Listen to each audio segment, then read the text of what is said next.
Ya, perkenalkan saya Dr. Verlin. Di sini ada istri saya, Dr. Astri. Di sini kami mau untuk sharing-sharing tentang pengalaman hidup kami dari proses untuk mendapatkan buah hati.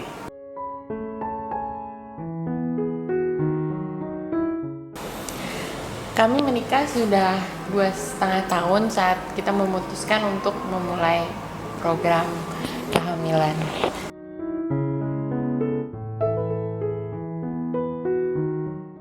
Sebelum menikah, kami sudah mengetahui bahwa saya mengalami problem endometriosis. Saya pernah dioperasi sekali saat usia saya 23 tahun. Kemudian setelah menikah, 2 tahun setelahnya saya harus kembali dioperasi endometriosis, sehingga itu juga mempengaruhi kesuburan dan mempengaruhi cadangan sel telur yang terdapat pada ovarium saya.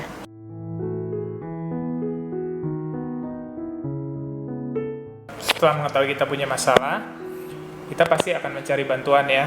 Kita cari bantuan, searching sana sini, tanya sana sini. Akhirnya kita jadi memutuskan untuk program IVF. Nah, kami melakukan IVF yang pertama itu sekitar 1,5 tahun yang lalu untuk yang pertamanya, dan yang pertama berakhir dengan gagal, tidak berhasil. Lalu kita melanjutkan ke program IVF kedua, tapi dengan banyak modifikasi yang kita lakukan secara mandiri, kita lakukan secara Di bawah pengawasan dokter. di bawah pengawasan dokter, dan kita banyak searching ya.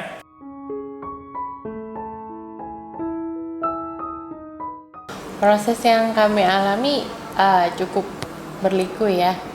Kami pertama untuk endometriosisnya sendiri operasi dulu, kemudian sampai dinyatakan tenang, kemudian kami memulai program IVF. Untuk memulai program ini juga kami dilakukan pemeriksaan banyak sekali, baik USG maupun pemeriksaan laboratorium. Dari USG,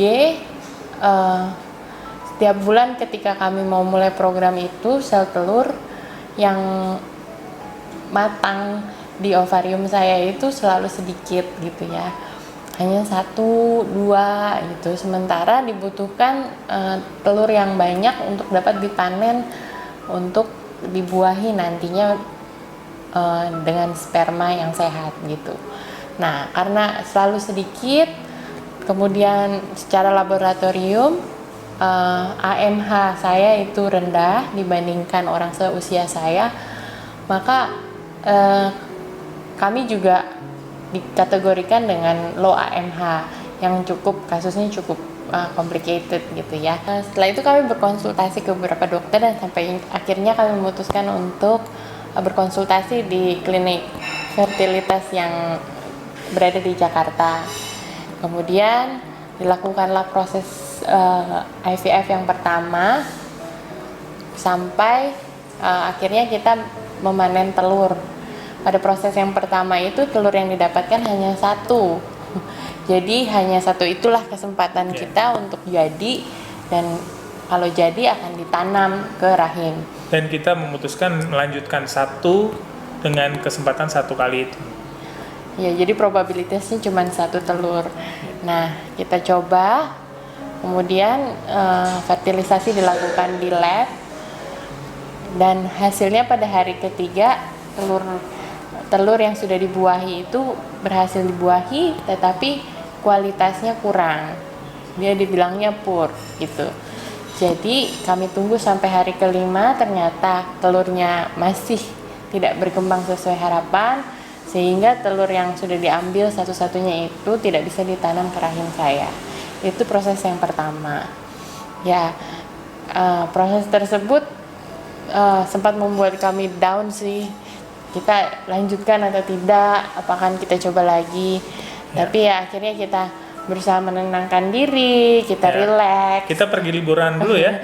Liburan dulu ke Labuan Bajo ya. Kita menenangkan pikiran gitu ya, terus happiness lah ini ya. Sampai akhirnya kita siap untuk mulai lagi programnya. Sekitar 2 bulan kemudian kita coba lagi dengan programnya, tapi kita mengevaluasi diri gitu, apa yang kurang kemarin gitu, ada apa langkah-langkah lain yang belum kita coba dan belum kita perbaiki gitu. Waktu itu kita setelah pertama gagal dan yang kedua kita putuskan untuk melakukan percobaan atau melakukan dengan beberapa metode. Kita melakukan dengan 5 metode. Metode pertamanya adalah kita ke dokter atau klinik dengan kemampuan IVF. Yang kedua kita memperlancar sirkulasi darah ya dengan olahraga dengan pilates.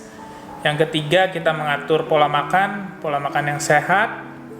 Terus yang keempat kita akupuntur.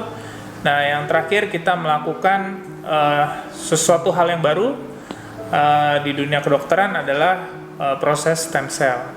Nah setelah melakukan hal-hal itu kita berhasil ya. Berapa telur yang setelah kita diperiksa ternyata calon telurnya itu ada 4 yang bisa dipanen. Itu berarti sudah 4 kali lebih baik dibandingkan yang pertama ya.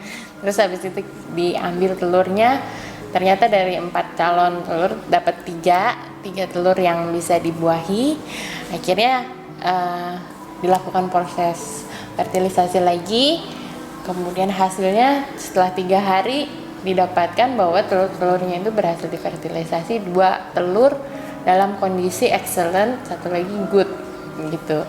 Syaratnya untuk bisa ditanam itu excellent dan good. Sementara yang ketiga itu masih poor. Sehingga hari itu oleh dokter diputuskan untuk ditanam 2 telur di rahim saya. Akhirnya ditanam 2 telur dan 1 lagi disimpan di lab untuk dievaluasi hari ke-5. Nah, 2 telur itu dievaluasi selama 14 hari. Saya istirahat untuk kemudian diberikan waktu supaya telur itu bisa menempel dengan baik di rahim. Nah, setelah menempel di rahim, ditunggu 14 hari, saya beraktivitas dibatasi. Akhirnya dicek 14 hari, dicek HCG-nya. Nah, beta HCG-nya ini menandakan apakah saya berhasil hamil atau tidak gitu. Ternyata pas saat itu saya tes pack, subuh saya tes pack ternyata positif gitu. Dan ini merupakan kabar baik, keberhasilan banget ini tes packnya positif.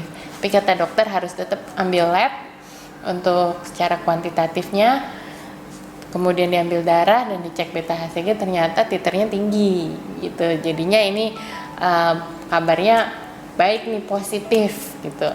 Sampai akhirnya waktunya saya kontrol ke dokter, ternyata saat kontrol didapatkan 2 calon bayi. Itu mengembirakan sekali itu. Dan kita mendapatkan 2 bayi kembar cowok yang lucu-lucu ya. Sekarang kita punya 2 bayi kembar cowok.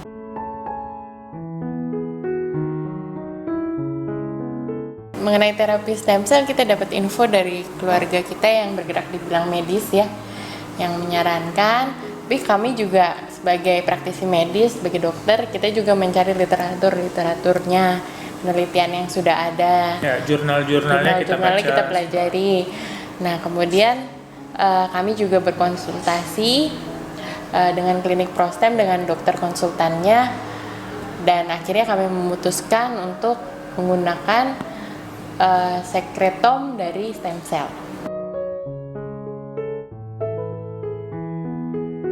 Mungkin kunci pertamanya adalah jangan stres ya, relax ya, seperti kami berdua. Begitu IVF pertama gagal, kami bukannya patah semangat, malah kami liburan dulu ke Labuan Bajo. Jadi kita relax dulu, santai, pikirannya jernih, bagaimana mau modifikasi IVF ini, dan kita baca jurnal-jurnal terbaru, jurnal-jurnal kedokteran. Akhirnya kita modifikasi, dan kita juga mendapatkan dari sekretomnya stem cell ini ya puji Tuhan ya berhasil. Jadi tetap semangat terus. Semangat. Semangat.